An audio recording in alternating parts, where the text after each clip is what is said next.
video, we're going to talk about what van we picked. Yes. When we started looking, we weren't 100% sure on where we were going to go. If we were going to go with a small van, a small bus, larger van. So we kind of went through the whole gamut of vehicles. Heidi has a history. She had a smaller van for trips, so she had a kind of better idea, whereas I haven't lived in a van before or really traveled in a van, so it's kind of not sure on the direction I personally wanted to go for a van. Yeah, so I've technically, I guess, had two vans. One was a RV van type thing called a Tiger Pro van, which was built on a Chevy Astro van. They don't make them in that model anymore, unfortunately. But it was pretty cool. It was kind of like Bugs Bunny's hole, you know, where you open the door and it was like huge on the inside, and it was perfect for two people. But because they're so old, they're a little bit more hard to find. They're beaten up pretty well these days, and people still want a premium for them. So then we kind of started considering like a Volkswagen van, which I've also had before. I had a 85 Vanagon tin top that I did traveling and camping in. It was just myself and one dog, so yeah, it was very doable. But you know, I think originally, like, our progression kind of started with, you know, we thought, well, we'll come home, we'll start working again, we'll get back to our normal lives, and it'll just end up being weekend trips. Yeah. Maybe, you know, a week or two throughout the year of longer trips. Hi, Toaster.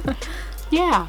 And then once we got back and started back into our daily routine, I think we both kind of decided that, you know, living the full-time van life and traveling and being able to see the world and see as much as we can for as long as we can was becoming more of a priority. Yeah, I think we both had YouTubers influence us on van life. So I was watching Eamon and Beck, and they had a Sprinter, and I kind of saw the space that they were utilizing. Mm-hmm. And then Heidi was watching Combi Life, and they have obviously a smaller van, and they made it work. But we had to take into consideration all the dogs.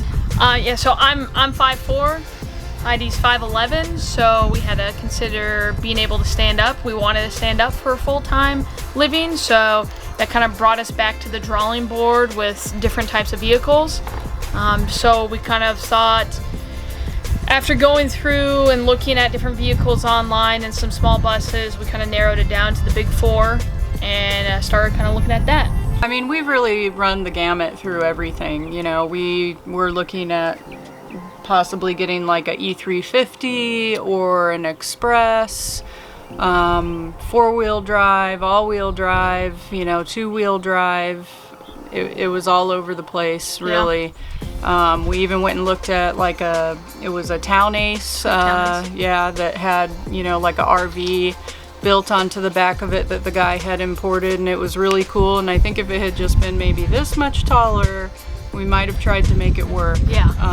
But we decided to pass on that, and so we started looking at the more modern, you know, kind of vans. So like she said, the big four, the Nissan, the Sprinter, the ProMaster, and the Transit. And I think when we first kind of started looking at those, the ProMaster was the top on our list. Right. We liked the footprint size versus the space that you got inside, how it was square. It would have been easier to build things into. Obviously, it was tall enough for us to be able to sleep side to side in the van and create more living space.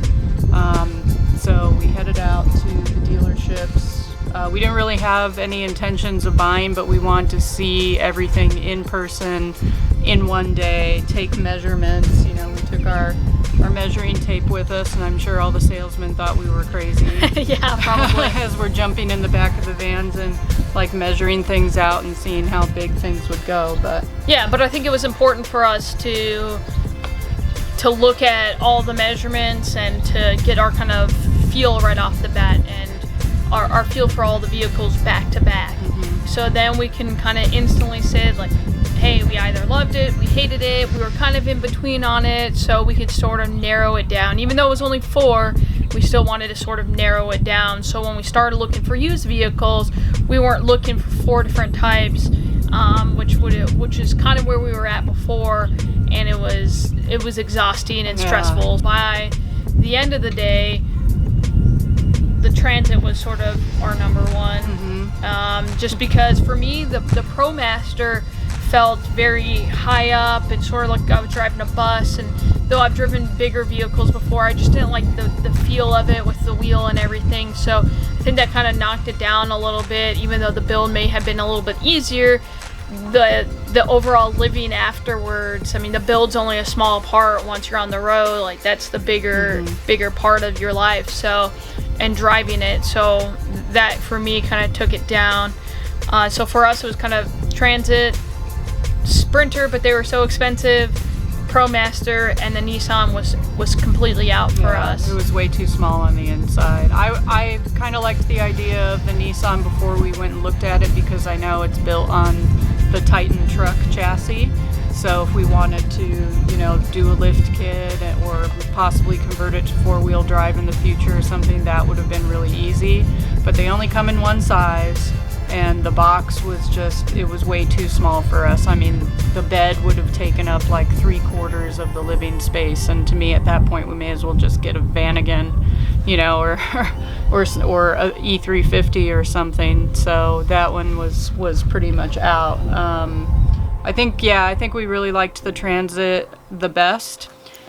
So anyway, we walked away thinking that the Transit was going to be it. It was pretty reasonably priced for used models. There were a lot of them out there. We did go to the Mercedes dealer at the end of the day just to look. I never ever thought that a Sprinter would be where we would end up at. I've owned a lot of German vehicles. I know that they're expensive to get fixed at the dealership, and parts are expensive, so that was a big turnoff for me. I did like that they were diesel, but even the starting price was pretty high, and we really wanted to buy something outright. We didn't want to take on payments. Right. We wanted to, you know, own the van outright, so when we leave, we're leaving with no debt. Yeah. So that was a really important point to us, was to be able to find something used. Now, when we actually started looking around for Transits and told the sales guy, you know, to keep his eye out, it was pretty difficult to find a high roof. The medium roofs, at least in this area, they're a dime a dozen. Yeah. And you can find those everywhere for reasonable prices with low miles. The high roofs are way more difficult to find for whatever reason here in Phoenix.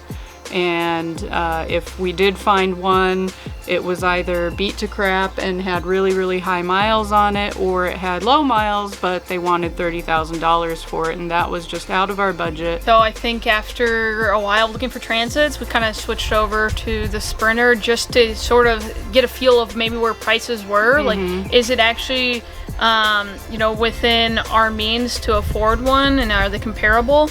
And we started to see that, you know, there were maybe a few options. And, you know, something we've talked about is when we went to the dealership, we saw a 170 wheelbase parked in a parking spot, and we were like, dude, there's no way we are going to get this vehicle. It is hanging out by 3 feet of this parking spot, and there's just no way we're going to get that. And, you know, lo and behold, the one that we ended up buying was a 170 wheelbase.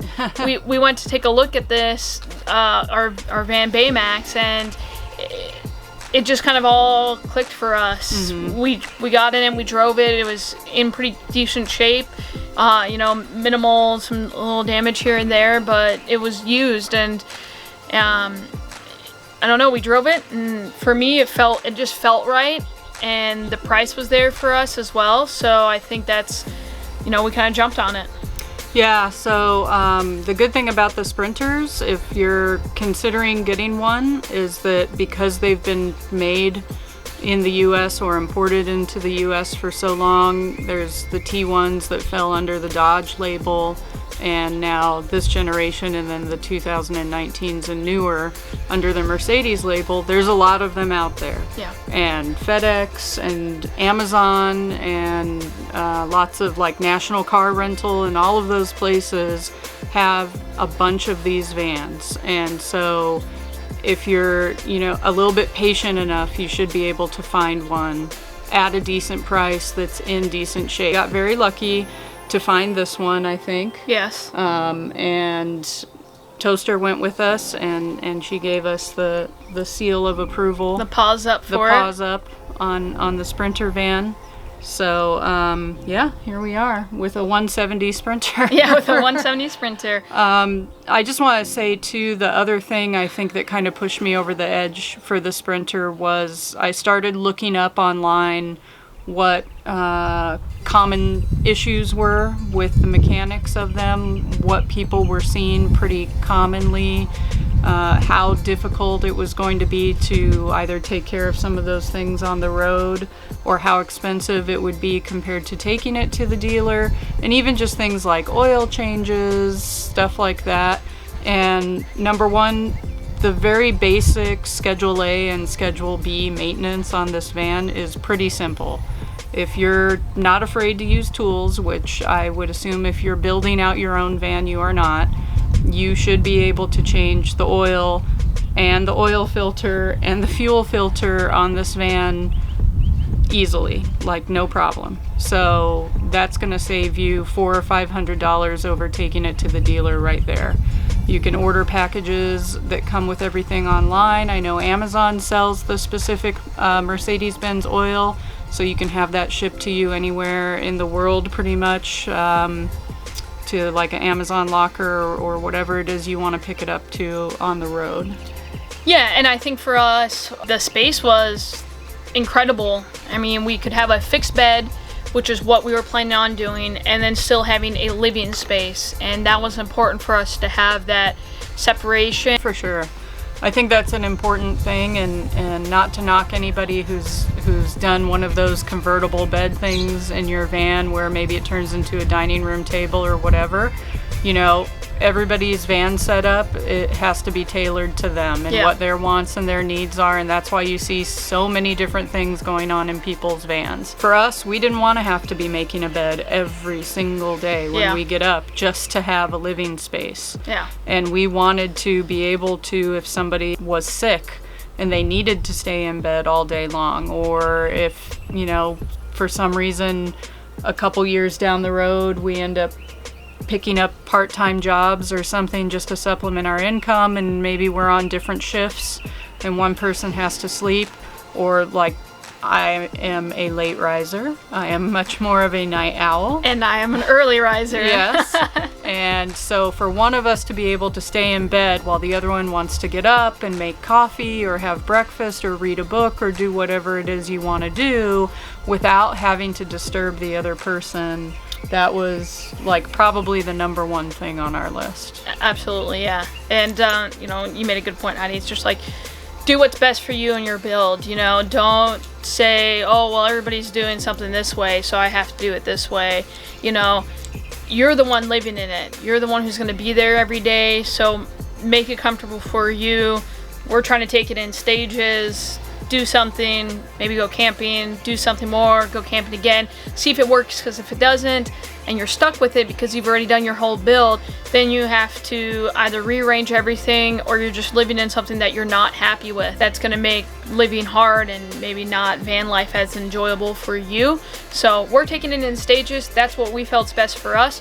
If you just want to build it outright, like, that's great, but for us, we felt like this was important for us to do a few things, go kind of test the waters, and then come back and go back to the drawing board if it needs to be fixed, or say, hey, this is good, let's move on to our next project. So yeah, we're fortunate in that we have the time to be able to do that. We're not in a rush. I mean, we do have kind of a timeline that we're trying to go by in hopes of getting out of here, but that's a pretty long timeline at this point, and so we have the opportunity to be able to do that.